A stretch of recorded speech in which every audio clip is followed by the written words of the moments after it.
23 லூக்கா 23:34. அப்பொழுது இயேசு, பிதாவே, இவர்களுக்கு மன்னியும், தாங்கள் செய்கிறது இன்னதென்று அறியாதிருக்கிறார்களே என்றார். அவருடைய வஸ்திரங்களை அவர்கள் பங்கிட்டு சீட்டு போட்டார்கள் என்பது. நாம் யாவரும் தலைகளை தாழ்த்தி கர்த்தரை நோக்கி நாம் ஜெபிப்போம். மா பாவியாம் என்னை நினைக்க மன்னான நான் எம்மாத்திரமையா. மா பாவியாம் என்னை நினைக்க மன்னான நான் எம்மாத்திரமையா. தேவதூதரிலும் மகிபனாய் என்னை மாற்றின அன்பை துதிப்பேன். தேவதூதரிலும் மகிபனாய் என்னை மாற்றின அன்பை துதிப்பேன். இயேசுவே, உந்தன் மாசில்லா இரத்தம் எந்தனுக்காய் சிந்தினீரே. கோரப்பாடுகள் யாவும் சகித்தீர், அத்தனையும் எனக்காகவே. எங்களை கிருபையாய் நேசிக்கிற அன்பின் பரலோக பிதாவே, தகப்பனே, எங்களுக்காக சுவாமி கல்வாரி சிலுவையிலே அடைக்கப்பட்டவராக பாவிகளாகிய எங்களை மன்னிக்கும்படியாக, பாவிகளாகிய எங்களுக்கு ஒரு மீட்பளிக்கும்படியாக சுவாமி கர்த்தாவே, நீர் ஆண்டவரே பரலோகத்திலிருந்து சொந்த குமாரன் என்றும் பாராமல் தன்னையே தந்துள்ளி எங்களுக்காய் ரத்தம் சிந்தி ஆண்டவரே எங்களுக்கு மன்னிப்பையும் மீட்பையும் கொடுத்த அந்த கிருபையை, அந்த அன்பை நாங்கள் நினைத்து பார்க்க தேவரீர் கொடுத்த இந்த நல்ல வேலைக்காக நாங்கள் நன்றி செலுத்துகிறோம். தொடர்ந்து ஆவியானவரே உம்முடைய சத்தியத்திற்கு நேராக நீர் எங்களை ஒருமுகப்படுத்தி நீர் எங்களை ஆண்டவரை வழிநடத்த வேண்டுமாய் நாங்கள் ஜெபிக்கிறோம். இன்ற நாளிலே நாங்கள் தியானிக்கிற ஒவ்வொரு வார்த்தைகளையும் கொண்டு ஆண்டவரை நீர் எங்களுக்கு கற்றுத்தந்து உம்முடைய வார்த்தைகளிலே நீர் எங்களை வழிநடத்த வேண்டுமாய் இரட்சகர் மீட்பருமாகிய இயேசு ராஜாவின் விலையேற பெற்ற நாமத்தினாலே ஜெபிக்கிறோம் எங்கள் ஜீவனுள்ள நல்ல பிதாவே, ஆமென், ஆமென். பிரைஸ் தி லார்ட், ஹல்லேலூயா. நாம் அநேக ஆண்டுகளாக இந்த 7 வார்த்தைகளை குறித்து நாம் தியானித்து வருகிறோம் அல்லது நாம் கேட்டு வருகிறோம். அப்படியாக நாம் ஊழியங்களிலே கலந்து இந்த வார்த்தைகளை நாம் பகிர்ந்து வருகிறோம். மீண்டுமாய் கூட இந்த ஆண்டிலே இந்த 7 வார்த்தைகளை குறித்து நாம் தியானிக்க மீண்டுமாய் கர்த்தர் நமக்கு ஒரு தருணத்தை கொடுத்திருக்கிறார். ஒருவேளை எதற்காக இந்த ஒவ்வொரு ஆண்டும் இந்த 7 வார்த்தைகளை நாம் தியானிக்க வேண்டும், எதற்காக இந்த 7 வார்த்தைகளை நாம் ஒவ்வொரு ஆண்டும் கேட்க வேண்டும் என்று சொல்லி முதலாவது நாம் ஒரு விஷயமாய் நினைத்து பார்ப்போம். ஆண்டவர் அப்படியாக எருசலேமிற்குள்ளாக நுழையும் பொழுது, அவர் அந்த எருசலேமிலே நுழைந்து அவர் பசியாய் இருக்கிற வேளையில ஒரு அத்தி மரத்தை பார்க்கிறார். அந்த அத்தி மரத்தை பார்க்கும் பொழுது அந்த அத்தி மரத்திலே அவர் பசியோடு கூட அந்த அத்தி மரத்திலே அந்த பசியை போக்க கனி இருக்குமோ என்று சொல்லி அவர் பார்க்கும் பொழுது அந்த அத்தி மரத்திலே கனிகள் இல்லாதபடிக்கு அந்த அத்தி மரம் அழகான இலைகளோடு நன்றான பசுமையோடு கூட அந்த அத்தி மரம் காணப்பட்டது. அப்படியா இருக்கிற சூழ்நிலையில அவர் அதிலே கனியை தேடின பொழுது அதிலே ஒன்றையும் காணாதபடிக்கு அதிலே ஏமாற்றத்தோடு அந்த அத்தி மரத்தை பார்த்து கர்த்தர் அத்தி மரத்தை சபிக்கிற ஒரு சூழ்நிலையை நாம் அங்கு பார்க்கிறோம். அது மாத்திரமல்ல, நாம் ஒவ்வொரு புது வருட ஆராதனையிலும் நாம் தியானிக்கிறதான ஒரு காரியம், அந்த அத்தி மரத்திற்காக ஊழியக்காரன் பரிந்து பேசுகிறதை இந்த ஒரு ஆண்டு இருக்கட்டும், இன்னுமாய் அதை கொத்தி நாம் அதை சுற்றி எரு போட்டு நான் அதை பராமரிப்பேன். இன்னும் ஒரு ஆண்டு என்ன செய்வோம், நம்ம காத்திருப்போம். அது கனி கொடுத்தால் பார்க்கலாம், கனி கொடுக்கலன்னா அதை நாம வெட்டி விடுவோம் என்று சொல்லி மீண்டுமாய் ஒரு தருணத்தை கொடுக்கிறான். அதே போலவே இந்த புனித வெள்ளி நாட்களிலும் நமக்கும் ஒரு தருணம் கொடுக்கப்படுகிறது. இந்த ஆண்டும் நாம் இதை பார்ப்போம், இந்த ஆண்டையும் நாம் இதை பராமரிப்போம், இந்த ஆண்டிலாவது இது கனி கொடுக்குமா என்று சொல்லி என்ன செய்யறாருங்க, ஆண்டவர் ஏக்கத்தோடு உங்களையும் என்னையும் பார்த்து அங்கலாய்ப்போடு ஆண்டவர் நம்ம இடத்துல கனிகளை தேடுகிற ஒரு வாழ்க்கையை கர்த்தர் எதிர்பார்க்கிறார். அதை குறித்து நாம் இன்று நாளிலே தியானிக்கும்படியான ஒரு தருணத்தை கொடுக்கிறார். எனவே இந்த கிடைத்த நாளிலே சமாதானத்திற்கு ஏதுவானவர்களை நாம் அறிந்து கொள்ளும்படியாக இந்த சத்திய வார்த்தையை நம்முடைய இருதயங்களிலே நாம் ஏற்றுக்கொள்கிறவர்களாய் காணப்பட வேண்டும். ஒருவேளை நம்முடைய கனிகள் இல்லை என்று சொன்னால், ஆண்டவரே இந்த வருடத்திலே அப்படிப்பட்ட சூழ்நிலையிலே கனி கொடுக்கக்கூடிய ஒரு வாழ்க்கையை எனக்கு தாருங்க என்று சொல்லி கர்த்தரிடத்திலே கேட்கிறவர்களாய் இந்த வார்த்தையில நாம் தியானிப்போம். ஆண்டவர் சிலுவையிலே முதலாவது ஜனங்களுக்கு அவர் மன்னிப்பை வழங்குகிற ஒரு சூழ்நிலையை நாம் அங்கு பார்க்கிறோம்.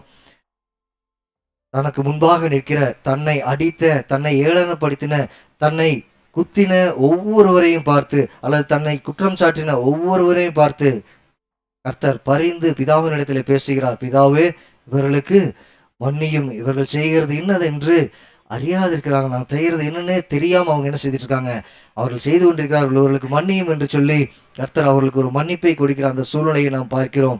அப்படியாக தனக்கு துன்பத்தை கொடுக்கிற, தன்னை ஏளனப்படுத்துகிற, தன்னுடைய முகத்திலே காரி உமிழ்ந்த, தன்னுடைய தலையிலே முள்முடிகளை சூட்டின அவர்களை சபிக்காதபடிக்கு, அவர்களை தூஷிக்காதபடிக்கு அவர்களுக்காய் கர்த்தர் என்ன செய்கிறாருங்க, பரிந்து பேசி ஆண்டவர் மன்னிப்பை கொடுக்கிறார். அதே போல இன்றைக்கு நாமுமாய் கூட வேதத்திலே வாசிக்கிறபடியாக மாயையை பின்பற்றி அவரை விட்டு நாம் தூரமாய் விலகி அவரை விட்டு நாம் செல்வதற்கு இடத்துல என்ன அநியாயத்தை கண்டீர்கள் என்று சொல்லி ஆண்டவர் அங்கலாய்ப்போடு கேட்கிறார்.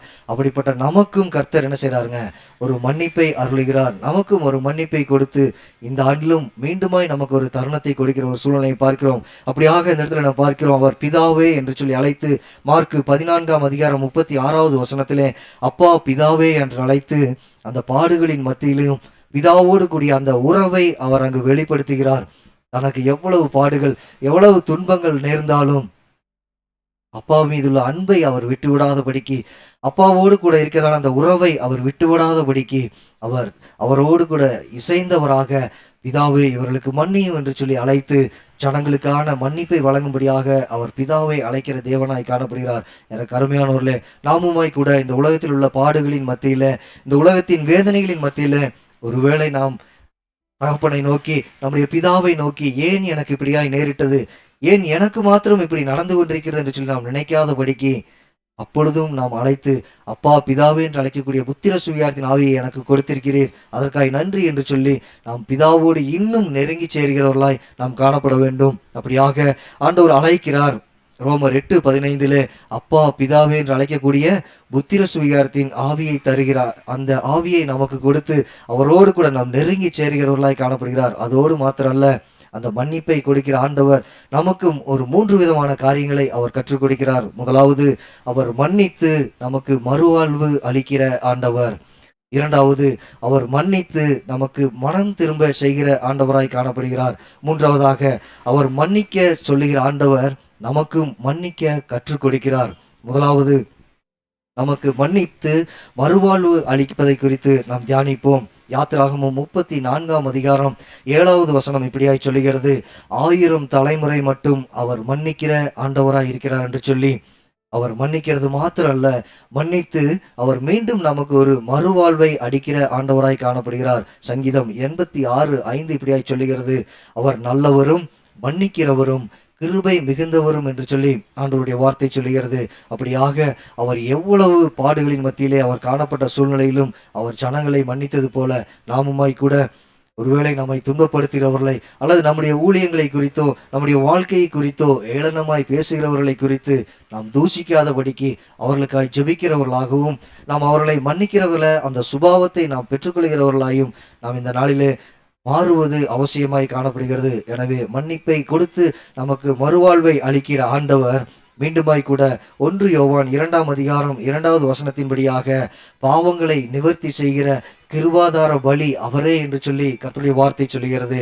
அப்படியாக நம்முடைய பாவங்களை அவர் நிவர்த்தி செய்கிற கிருபாதார பலியாய் இருந்து நமக்கு சகல மன்னிப்பையும் வழங்குகிற ஆண்டவராய் காணப்படுகிறார். எபேசியர் 1:7 இவருடைய இரத்தத்தினாலே பாவ மன்னிப்பாகிய மீட்பு நமக்கு உண்டாகிறது என்று சொல்லி, எனவே இந்த நாளிலே அந்த மீட்பை கர்த்தர் நமக்கு கொடுக்க வல்லமை உள்ளவராய் காணப்படுகிறார். அந்த மீட்பை நமக்கு கொடுத்து மறுவாழ்வு அளிக்க அவர் சித்தம் கொண்டவராய் காணப்படுகிறார். எனவே இந்த நாளிலே அந்த மன்னிப்பின் சுபாவத்தை நம்மளே நாம் வளர்த்து கொள்ளுவோம். அவர் மன்னித்து மாத்திரமல்ல, மன்னித்து சகல ஜனங்களுக்கும் அவர் மறுவாழ்வை அளிக்கிற தேவனாய் காணப்படுகிறார். இரண்டாவதான காரியம், அவர் மன்னிக்கிறது மாத்திரல்ல, மன்னித்து அவர்களை மனம் திரும்ப செய்கிற ஆண்டவராய் காணப்படுகிறார். யோவான் 8 வசனங்கள் 1 தொடங்கி 11 வசனங்களை நாம் வாசிக்கும் பொழுது, அப்படியாக அந்த விபச்சாரத்திலே அவள் பிடிக்கப்பட்ட அந்த பெண்ணை பார்த்து, நீ போ, இனி பாவம் செய்யாதே என்று சொல்லி ஆண்டவர் அவளுக்கு ஒரு மறுவாழ்வை கொடுத்தது மாத்திரல்ல, அங்கு ஒரு மனமாற்றத்தை கர்த்தர் அங்கு ஏற்படுத்துகிறார். மன்னிப்பை கொடுக்கிற ஆண்டவர் அங்கு ஒரு மனமாற்றத்தை, மனம் திரும்புதலை அங்கு கர்த்தர் ஏற்படுத்துகிறார். அதே போல இன்றைய நாளிலுமாய் கூட நாம் மன்னிப்பது மாத்திரமல்ல, மீண்டுமாய் நாம் மனம் திரும்ப செய்வதற்கான வாய்ப்பையும் கர்த்தர் நமக்கு ஏற்படுத்தி தருகிறார். அதோடு கூட லூக்கா 7ஆம் அதிகாரம் 48வது வசனத்திலே அந்த பாவியான ஸ்திரீ கர்த்தருடைய பாதத்திலே விழுந்து தன்னுடைய கண்ணீரினால் அவருடைய பாதத்தை கழுவி தன்னுடைய தலைமுடியினால் அவருடைய பாதத்தை துடைத்தாள் என்று சொல்லி நாம் பார்க்கிறோம். அப்படி செய்த அந்த பெண் மீண்டுமாய் கூட மனம் திரும்பி ஆண்டவரோடு கூட ஒன்றி வாழுகிற ஒரு வாழ்க்கையை ஏற்படுத்தி கொள்கிறாள். எனவே இந்த நாளில வெறும் மன்னிப்பை கொடுக்கிற ஆண்டவர், வெறும் மன்னித்து விட்டு விடுகிற ஆண்டவர் அல்ல, மனம் திரும்பி மீண்டுமாய் அவரோடு கூட வாழுகின்ற ஒரு சூழ்நிலையை அவர் ஏற்படுத்தி தருகிறார். எனவே மூன்றாவதாக மத்தேயு 9:6 படுக்கையில் கிடந்த திமிர்வாதக்காரனை நோக்கி, மகனே திடன்கொள், உன் பாவங்கள் உனக்கு மன்னிக்கப்பட்டது என்று சொல்லி பாவங்களை மன்னித்து அவனுக்கு ஒரு மறுவாழ்வை கொடுத்து அவன் மனம் திரும்பி மீண்டுமாய் கூட கர்த்தருக்காய் வாழும்படியான ஒரு சூழ்நிலையை மாற்றுகிறார். எனவே இந்த நாளில கூடி வந்திருக்கிற சபை மக்களே, நாமுமாய் கூட கர்த்தரிடத்திலே மன்னிப்பை பெற்றவர்கள் நாம் மன்னிப்பை பெற்று சென்று விடாதபடிக்கு அந்த மன்னிப்பை நாம் மற்றவர்களுக்கு வழங்கி மன்னித்து மறுவாழ்வை கொடுத்த ஆண்டவரை போல நாமும் மீண்டுமாய் ஒரு மறுவாழ்வை பெற்றுக்கொள்வோம். மன்னித்து மனம் திரும்ப செய்த ஆண்டவரை போல நாமும் மற்றவர்களுக்கு மன்னிப்பை கொடுத்து மனம் திரும்புவதற்கான சூழலை நாம் ஏற்படுத்தி கொடுப்போம். இறுதியாக அந்த மன்னித்தவர் மீண்டுமாய் மன்னிக்க சொல்லுகிறார். அந்த மன்னிப்பை பெற்ற நாம் மற்றவர்களோடு கூட அந்த மன்னிப்பை பகிர்ந்தளிக்க வேண்டும் என்று சொல்லி மத்தேயு 18ஆம் அதிகாரம் 20-35 வரைக்கும் வாசிக்கும் பொழுது, நான் எத்தனை முறை மன்னிக்க வேண்டும் என்று சொல்லி ஆண்டவரிடத்தில் கேட்கும் பொழுது அவர் அப்படியாக சொல்லுகிறார், நீ 70 முறை நீ என்ன செய்ய, நீ மன்னிப்பை கொடு என்று சொல்லி அப்படியாக மன்னிப்பிற்கு அவர் நிர்ணயம் வைக்காதபடிக்கு, மன்னிப்பிற்கு ஒரு எல்லையை அவர் வைக்காதபடிக்கு அவர் நீ எவ்வளவு முறை உன்னால் முடியுமோ அவ்வளவு முறை நீ என்ன செய், உன்னுடைய மன்னிப்பை மற்றவர்களுக்கு நீ வழங்கு, மற்றவர்களுக்கு நீ கொடு என்று சொல்லி கர்த்தர் அங்கு மன்னிப்பை மற்றவர்களுக்கு நாம் கற்றுக் கொடுக்கிற ஆண்டவராய் காணப்படுகிறார். இந்த நாளில கொலோசியர் 3:13 படியாக கிறிஸ்து நமக்கு மன்னித்தது போல நாமும் ஒருவருக்கொருவர் என்ன செய்ய வேண்டுங்க, நாம் மன்னிக்கிறவர்களாய் நாம் காணப்பட வேண்டும். இன்றைய நாளிலே நம்முடைய குடும்ப சூழ்நிலையிலே, நம்முடைய அலுவலக சூழ்நிலையிலே, அல்லது நாம் வாழுகின்ற சுற்றுப்புற சூழ்நிலைகளிலே நாம் யாரையெல்லாம் மன்னிக்க நாம் தயங்குகிறோமோ, அல்லது மன்னிப்பை நாம் எப்படி கொடுப்பது, அல்லது அவர்களோடு எப்படி நான் ஒப்புரவாகுது என்று சொல்லி நாம் தயங்குகிறோமோ, அந்த சூழ்நிலையில் எல்லாம் கல்வாரி சிலுவிலே ஆண்டவராகிய இயேசு கிறிஸ்து கொடுத்த இந்த முதலாவது வார்த்தையை நாம் நினைத்து பார்ப்போம். அவர் அப்படிப்பட்ட துன்பங்களை கொடுத்த சனங்களையே மன்னிக்க அவர் சித்தம் கொண்ட ஆண்டவர். நாமும் மற்றவர்களுக்கு அந்த மன்னிப்பை கொடுப்போம். மன்னித்து மறுவாழ்வை அளித்த ஆண்டவர், மன்னித்து மனம் திரும்ப செய்த ஆண்டவர், மன்னித்து நமக்கையும் மன்னிப்பை கற்றுக் கொடுத்த ஆண்டவர். இன்றைக்கும் அவர் மாறாத தேவனாய் இருக்கிறார். அந்த மன்னிப்பை கற்றுக்கொள்வோம். அந்த மன்னிப்பை மற்றவர்களுக்கு நாம் பகிர்ந்து கொடுப்போம். தொடர்ந்து ஆண்டவருக்குள்ளாய் நாம் நிலைத்திருந்து கிறிஸ்து நமக்கு மன்னித்தது போல நாமும் மற்றவர்களுக்கு மன்னிப்பை வழங்க கர்த்தர் தாமே நமக்கு கிருபையும் ஒத்தாசையும் செய்து ஆசீர்வதித்து வழிநடத்தி காப்பாராக. ஆமென், ஆமென், ஆமென்.